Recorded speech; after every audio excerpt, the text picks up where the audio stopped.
Complete Bay Area news coverage starts right now. This is the 10 o'clock news on KTVU Channel 2.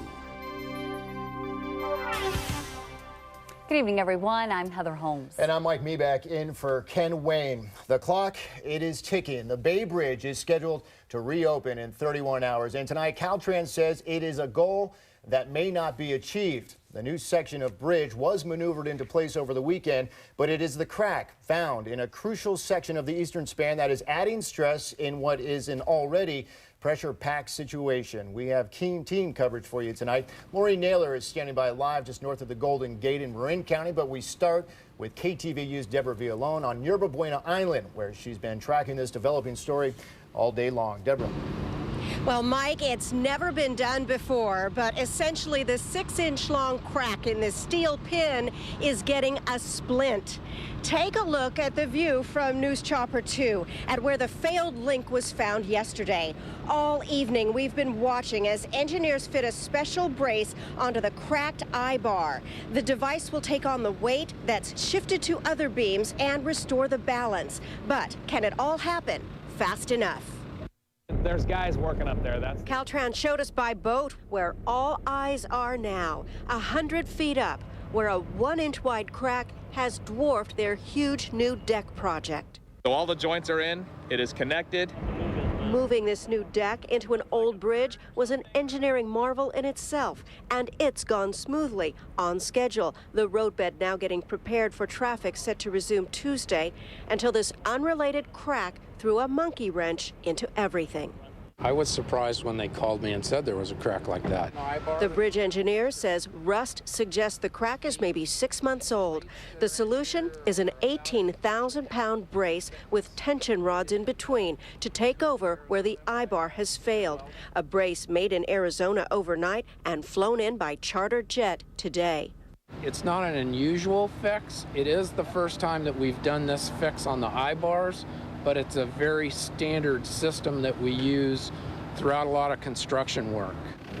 But it will take time to fit and attach the brace, then stress test it. The clock is running and pushes up to the planned bridge reopening a day away. Hopefully, throughout the next 24 hours, we'll get it in place and we won't have any problems. That's the concern, is that we may have some unexpected problems that we have to deal with. I think it has doubled our efforts. You know, morale has not dropped anywhere on the job. I think people are engaged and working hard to deliver this bridge back to the public safer than it was when we took it. And Caltrans insists the aging bridge is safe, that inspections every 2 years mean more cracks aren't lurking. What this shows is exactly why we do inspections. You can feel confident that we've gone through the rest of the bridge and found nothing. Remember, the reason for the temporary tie-in of this new deck is to allow for a permanent, more quake-safe Bay Bridge to be finished in just a few years. Now, as for the cloud over Tuesday's reopening, we have no firm answers tonight, but this is a round-the-clock repair job, and Caltrans says it will not wait until the last minute. If it can't open on time, it will give people plenty of advance warning so they can make alternate plans. Reporting live on Yerba Buena Island, Deborah Villalone, KTVU Channel 2 News. Deborah, thank you very much. Well, for commuters, word of a possible extended Bay Bridge closure is not welcome news, especially after what many drivers have experienced these past few days. KTVU's Maureen Naylor is live with more on the delays and how motorists are coping. Maureen?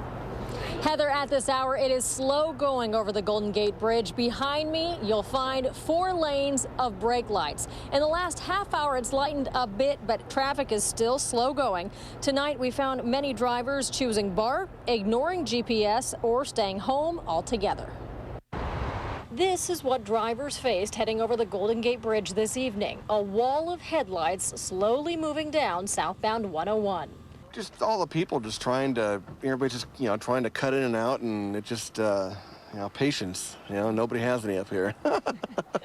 Danny French and his family are visiting from Palmdale and admit they were well aware of the bridge closure because Danny works for Caltrans. We did know ahead of time, but we had already planned our vacation at that point, so it was kind of like we knew we just had to deal with it when we got here. The drive from Marin to San Francisco suffered the worst backups today. Southbound 101 backed up past Mill Valley, creating at least an hour drive to the Golden Gate Bridge.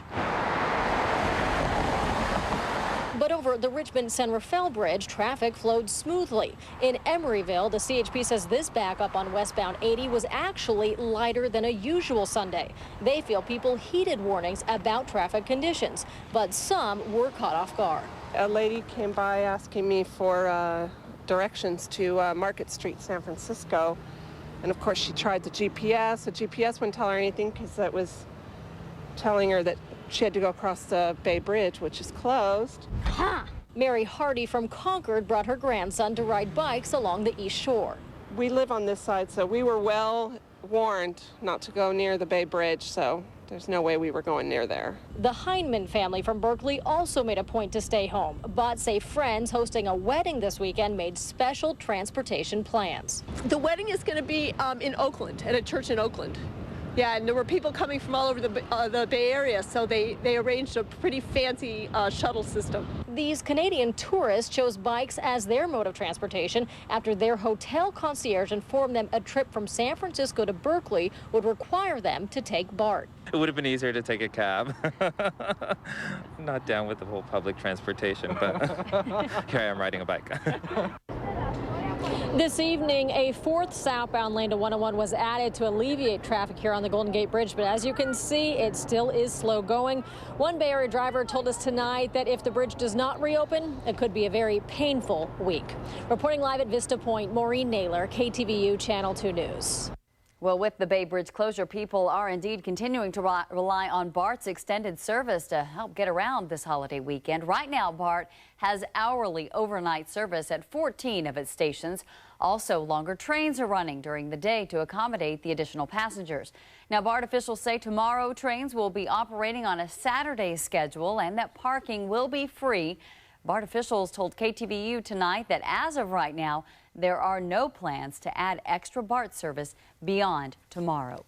Be sure to keep it right here on KTVU Channel 2 News for the very latest on the Bay Bridge closure, including a live video feed of the Bay Bridge work and potential delays in its reopening.